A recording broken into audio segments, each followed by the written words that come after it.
ദൈവത്തിൻ്റെ അതിപരിശുദ്ധ നാമം വാഴ്ത്തപ്പെടുമാറാകട്ടെ. അനുഗ്രഹിതമായിരിക്കും നല്ല സമയത്തിനായി ദൈവത്തിന് സ്തോത്രം ചെയ്യുന്നു. കർത്താവിൻ്റെ തിരുവചനവുമായി ഒരു ഷോർട്ട് മെസ്സേജിൽ സോഷ്യൽ മീഡിയയിൽ അനുസരിച്ചതിനായി ദയാലുവ ദൈവം അനുഗ്രഹിച്ച ദൈവത്തിന് സ്തോത്രം. അല്പസമയം കർത്താവിൻ്റെ തിരുസന്നിധിയിൽ വേദപുസ്തകത്തിൽ നിന്നൊരു വേദവാക്യം വായിച്ച് ദൈവത്തിൻ്റെ പരിശുദ്ധാത്മാവ് അടിയൻ്റെ നാവിന്മേൽ തരുന്ന ആലോചന പറഞ്ഞിരിക്കാൻ കർത്താവിൽ ഞാൻ ശരണപ്പെടുന്നു. അതിനാധാരമായി വേദപുസ്തകത്തിൽ നിന്നൊരു വചനം വായിക്കുന്നു. അപ്പോസ്തല പ്രവൃത്തിയുടെ പുസ്തകം 9-ാമത്തെ അധ്യായം അതിൻ്റെ 13-ാമത്തെ വാക്യം.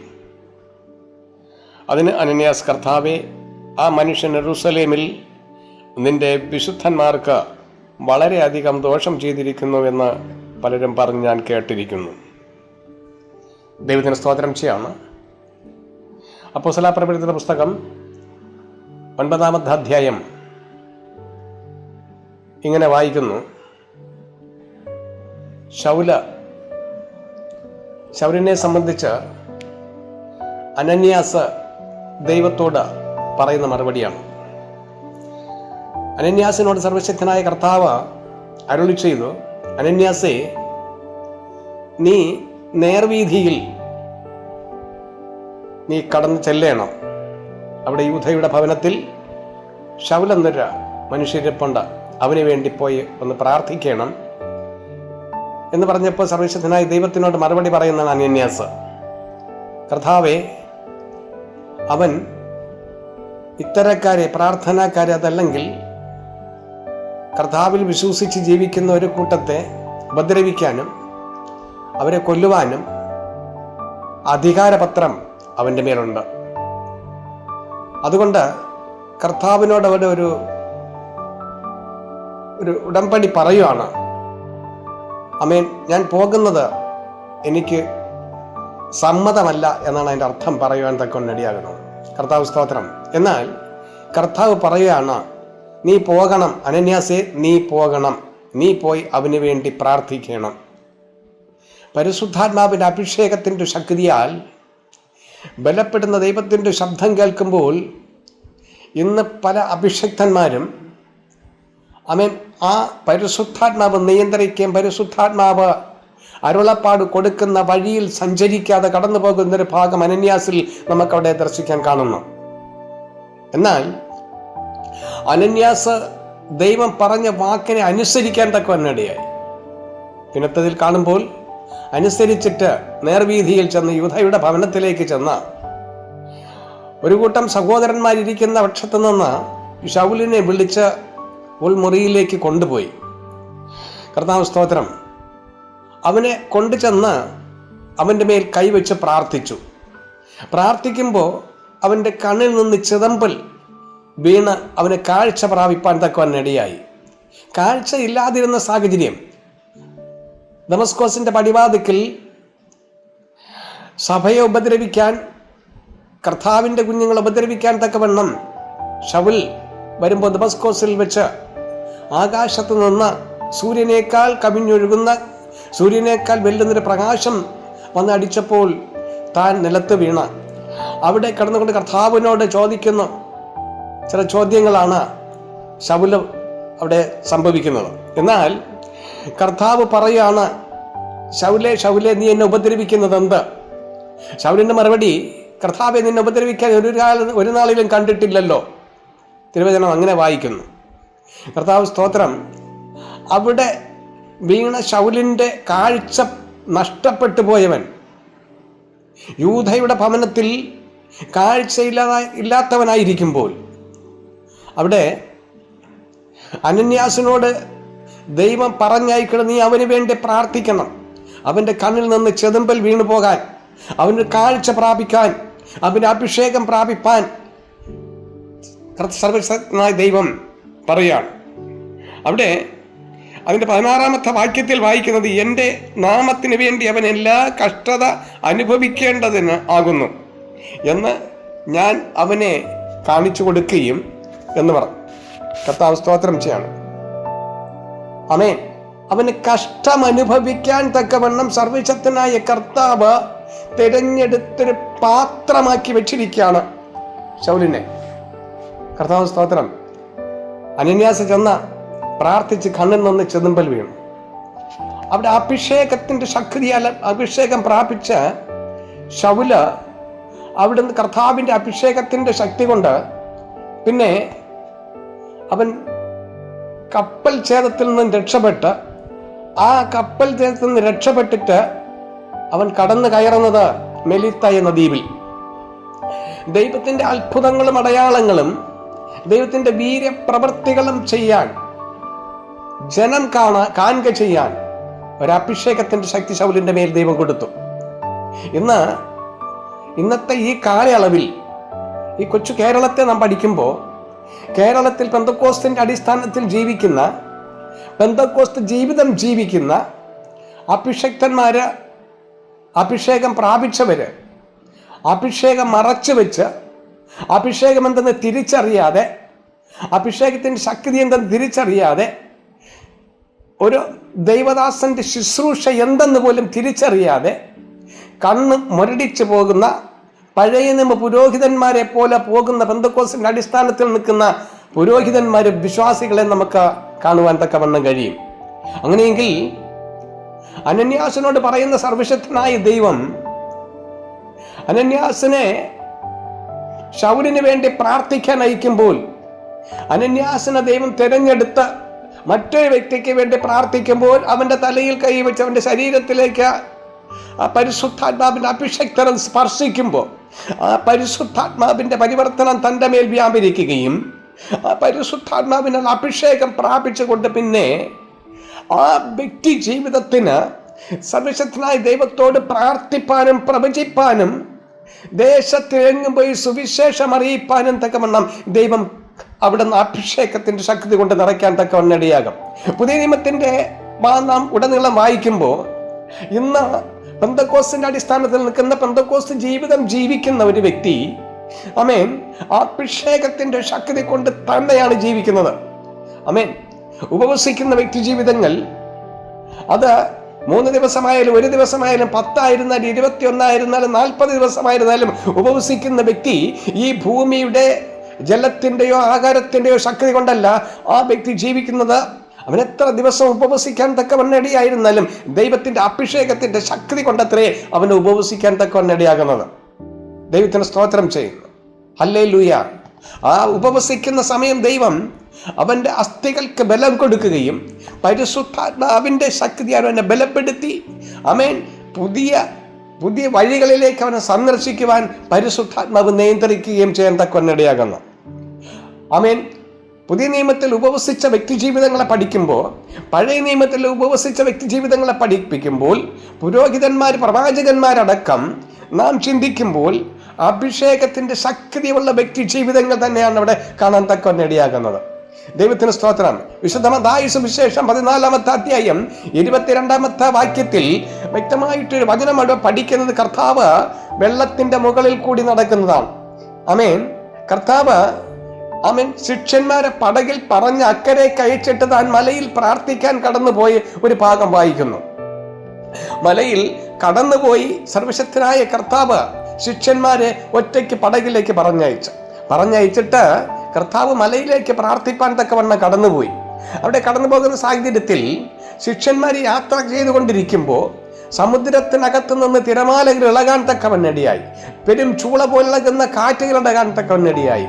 അല്പം പോലും ആ പടക് മുമ്പിലോട്ട് പോകാൻ കഴിയാതെ തിരകൾ തൻ്റെ പടകിനെ പുറകിലോട്ട് തള്ളുന്ന സാഹചര്യത്തിൽ അവൻ ഭയന്ന് പരവശരായിരുന്ന ശിഷ്യന്മാർ ആമേൻ കർത്താവ് സ്തോത്രം ചെയ്യുന്ന ഹല്ലേലൂയ അവർ നിലവിളിക്കുന്ന സാഹചര്യത്തിൽ എന്നെ കേട്ടുകൊണ്ടിരിക്കുന്ന വ്യക്തി ജീവിതമേ, നീ ആകട്ടെ നിന്റെ കുടുംബമാകട്ടെ എന്ന് യാത്ര ചെയ്യുന്ന ഈ ഭൂമിയിൽ ആത്മീയ യാത്ര ചെയ്യുന്ന ഒരു പടക് നിന്റെ മേലുണ്ടെങ്കിൽ ആമേൻ ആ പടകിലാണ് നീ യാത്ര ചെയ്യുന്നെങ്കിൽ, കർത്താവ് തന്നിരിക്കുന്ന ഒരു പടകിലാണ് നീ കുടുംബമായി ചെയ്യുന്നെങ്കിൽ ആമേൻ കർത്താവ് സ്തോത്രം ഹല്ലേലൂയ നിന്റെ പടക് മുമ്പിലോട്ട് പോകാതെ ആമേൻ സമുദ്രത്തിന്റെ നടുക്കാ പടകിലാണ് ഈ പടക് കിടക്കുന്നു എങ്കിൽ കർത്താവ് സ്തോത്രം ചെയ്യുന്നു, ഹല്ലേലൂയ.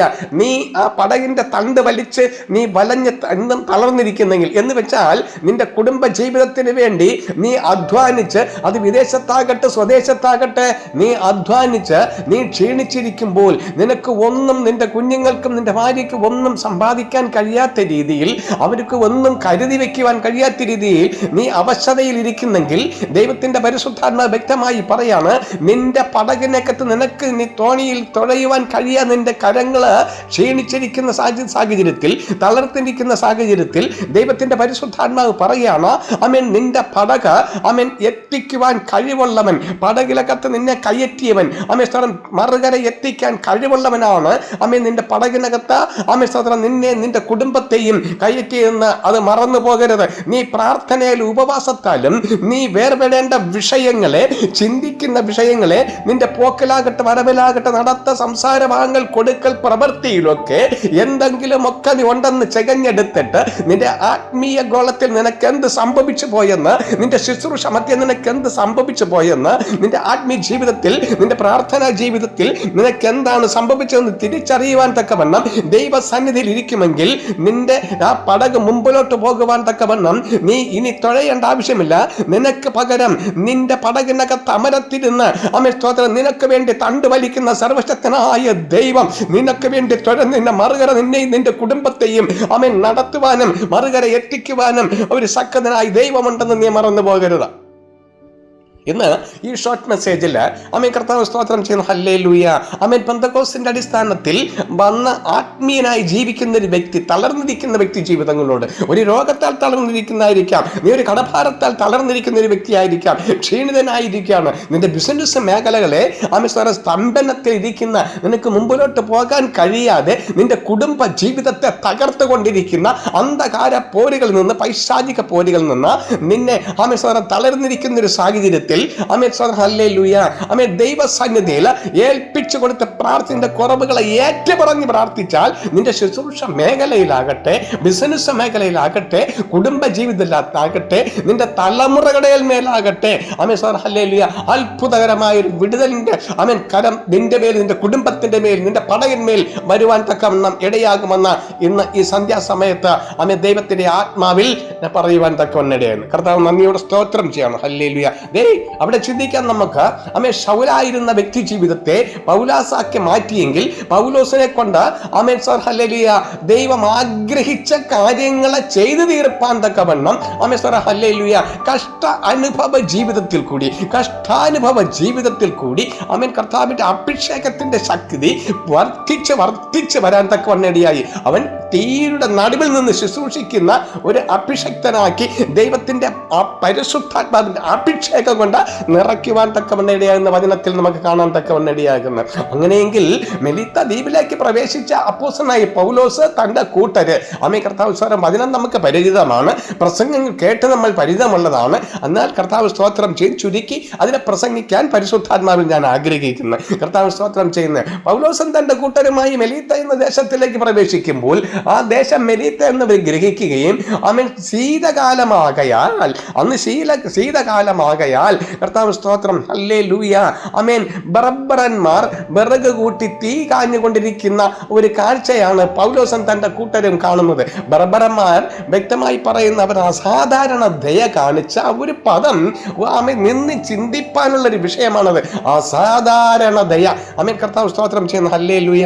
ഇന്ന് ആത്മീയ ഗോളത്തിലാകട്ടെ, ഇന്ന് ഈ ലോകത്തിലാകട്ടെ അസാധാരണ ദയ കാണിക്കാത്ത വ്യക്തി ജീവിതങ്ങളെ നമുക്ക് ഈ പ്രപഞ്ചത്തിൽ നമ്മുടെ ഭൂമുഖത്ത് നമുക്ക് കാണുവാൻ തക്കവണ്ണം ഇടയാകും. എന്നാൽ അവിടുത്തെ ബറബരന്മാർ അസാധാരണ ദയ കാണിച്ചുകൊണ്ട് പൗലോസിനെയും കൂട്ടരെയും തീ കായുവാൻ തക്കവണ്ണം വിളിച്ച് ദൈവത്തിന്റെ പ്രവൃത്തി നോക്കണമേ. കലാകാലങ്ങളിൽ ദേശത്തിൽ പൈശാചിക പോരാട്ടങ്ങൾ, അന്ധകാര ശക്തി അടക്കി വാണുകൊണ്ടിരുന്ന ദേശത്ത് അഭിഷക്തനെ ദൈവം അയച്ചിട്ട് കർത്താവ് സ്തോത്രം അവിടെ ഇരുന്ന ജനത്തെ വിടിവിപ്പാൻ തക്കവണ്ണം, ഒരു കൂട്ടം ദേശ നിവാസികളെ വിടിവിപ്പാൻ, പിശാചിന്റെ അടിമ മുഖത്തിൽ നിന്ന് അവരെ വിടിവിപ്പാൻ തക്കവണ്ണം അഭിഷക്തനെ ദേശത്തിലേക്ക് അയക്കാൻ തക്കവണ്ണം ഇടയായി. അവിടെ ചെന്ന് വിറക് പറക്കി തീയിലിടുന്ന കൂട്ടത്തിൽ അനേകര് വിറക് പറക്കി ബറബറന്മാർ സഹിതം വിറക് പറക്കി തീയിൽ ഇട്ടുകൊണ്ടിരിക്കുന്ന ആ സാഹചര്യത്തിൽ പൗലോസും എന്ത് ചെയ്തു?